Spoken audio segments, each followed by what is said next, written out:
حضرت سلیمان جن کے پاس ملک عظیم تھا، کوئی نبی ایسا نہیں کہ ظاہری طور پر جس کی حکومت حضرت سلیمان سے بڑی ہو.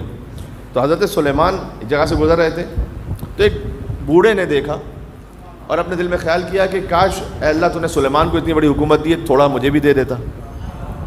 یہ آ جاتی دل میں تمنا کہ اللہ تو نے اس کو اتنا دیا ہے تو اس کا تھوڑا 1% مجھے بھی مل جاتا تو میری زندگی بن جاتی. تو سلیمان کو تو نے اتنا دیا تو مجھے تھوڑا دے دیتا. حضرت سلیمان جیسے اس بوڑھے نے کہا نا اللہ کی خدمت میں، تو ہوا نے آواز اللہ کے اذن سے سلیمان کے کانوں تک پہنچائی. تو حضرت سلیمان اس کے پاس آئے اور کہا کہ جو تیری خواہش ہے، جو تیری دعا ہے، دیکھ وہ دعا نہ کر کے جس کو سنبھال نہ سکے پھر تو. اور پھر فرمایا کہ یہ جو تو ساری حکومت دیکھ رہا ہے نا سلیمان کی، اس سے افضل ہے تیرا ایک وہ سبحان اللہ کہنا جو اللہ کی بارگاہ میں قبول ہو جائے. کہ اس لیے کہ سلیمان کی یہ حکومت ایک دن ختم ہو جائے گی، تیرا سبحان اللہ کہنا اللہ کے پاس باقی رہ جائے گا. تو یہ فاذکرونی اذکرکم، تو میرا ذکر کرو میں تمہارا ذکر کروں گا. ایک ہے ذکر لفظی، آپ زبان سے کہتے ہیں سبحان اللہ والحمد للہ ولا الہ الا اللہ واللہ اکبر، یہ بہترین ذکر ہے. یہ 4 اس میں ذکر ہیں جس کو تسبیحات اربع کہتے ہیں. اربع یعنی 4 تسبیحات ہیں، سبحان اللہ والحمد للہ ولا الہ الا اللہ واللہ اکبر.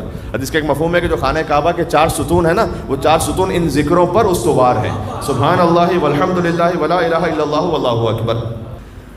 حضرت ابوذر سے حضور مکرم نے کہا کہ اے ابوذر، اللہ سبحانہ وتعالیٰ نے میری بیٹی کے نور کو خلق کیا قبل اس کے کہ آدم کو وہ خلق کرتا 2000 سال پہلے. تو حضرت ابوذر نے ایک سوال کیا کہ یا رسول آپ بتلائیے گا کہ جب وہ عالم انوار میں تھی، سیدۃ النساء العالمین، ماذا اکلت، ان کی غذا کیا تھی؟ اللہ نے جب خلق کیا تو ان کی کوئی غذا تھی وہاں؟ عالم انوار میں نہیں تھی. دیکھیں عالم مادہ میں جو غذا ہے نا وہ مادی ہے، عالم نورانی میں جو غذا ہے وہ نورانی ہے. عالم انوار میں جو غذا ہے وہ مادی غذا نہیں ہے، وہاں تو مادے کا وجود ہی نہیں ہے، وہاں عالم انوار ہے.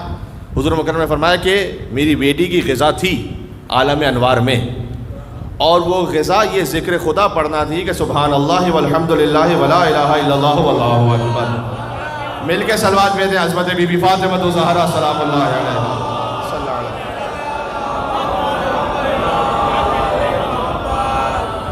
عرض کر رہا ہوں 4 چیزوں کو کبھی نہ چھوڑیں، ذکر، شکر، دعا، توبہ. ایک ہے ذکر لفظی، وہ ذکر لفظی بھی ہمیں تسبیح کی صورت میں سکھلایا گیا. پھر ایک ہے ذکر قلبی. ذکر کا مطلب ہوتا ہے یاد رکھنا، یعنی اپنے وجود سے اس بات کا احساس کریں کہ اللہ سبحانہ و تعالیٰ وہ میں اس کے سامنے اس طرح سے ہوں کہ میرے ایک ایک عمل اور سوچ تو چھوڑ دیجئے، جو ایک ذہن میں خیال آ رہا ہے، دل میں جو چیز گزر رہی ہے، اللہ سبحانہ و تعالیٰ جانتا ہے. نگاہوں کی خیانت کو بھی جانتا ہے. اللہ نے دعا میں کہا، معصوم علیہ السلام نے ہمیں سکھلایا ہے کہ وہ کہ جو نگاہوں کی خیانت کو جانتا ہے، وہ جو دل کے احوال کو جانتا ہے.